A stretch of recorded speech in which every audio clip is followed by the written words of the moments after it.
Brought to you by Penguin.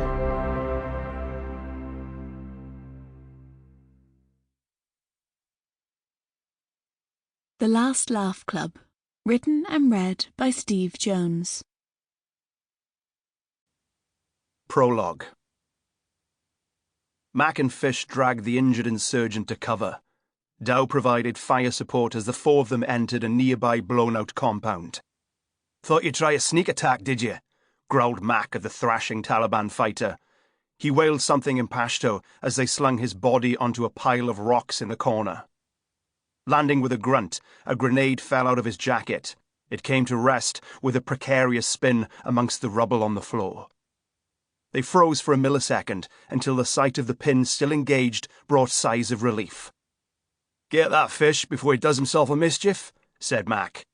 The wounded man, his face twisted in agony, looked down at the grenade and made a weak grab for it with bloodied fingers. But Fish quickly batted away his hand and scooped it up.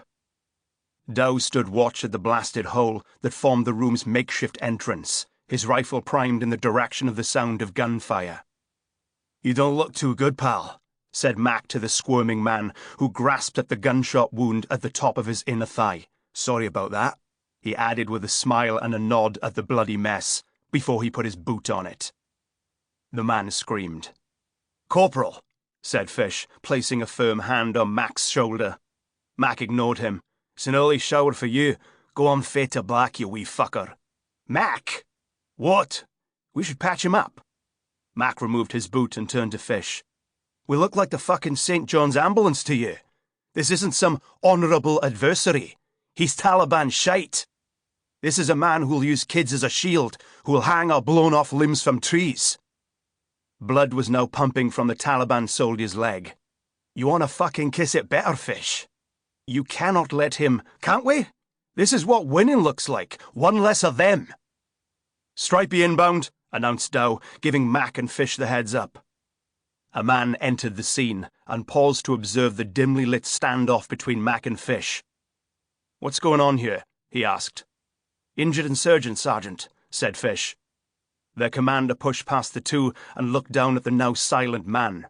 The blood flow from his leg had slowed significantly, and the agony that had creased his bearded face was gone, replaced by a near-death calm. "Help him, now." Fish removed his field dressing kit and went to work, as the multiple commander, Mac and Dow, looked on.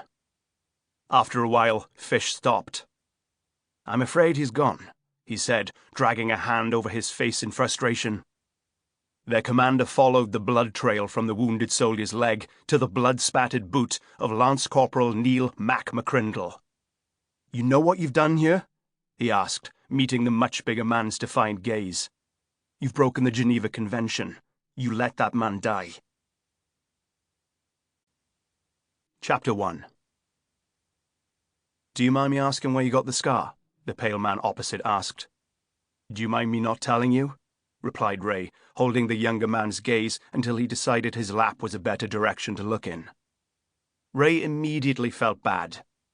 He knew the man didn't mean anything by it. He was just trying, albeit clumsily, to make conversation and alleviate the awkwardness of their dire situation. There were four of them sitting in oversized white leather armchairs in a small room. The chairs were set up in two pairs, so that the members of the unfortunate group faced one another like the host and contestant of the last game show on Earth anyone would want to be part of. All things considered, Ray wasn't in a talkative mood. Frankly, he was feeling sorry for himself, lamenting his luck. He mused that there are only two kinds of luck in the world, good and bad. A slight limp and a deep, jagged scar that cut a vivid crescent from the corner of his left eye to his jawline reminded Ray every day what good luck looked like.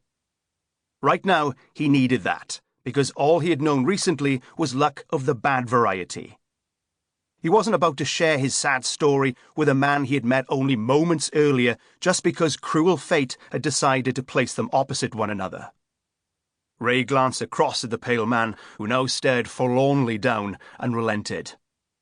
"I cut myself shaving. Just a nick, so I popped a square of tissue on it, and, as you can see, good as new." The man...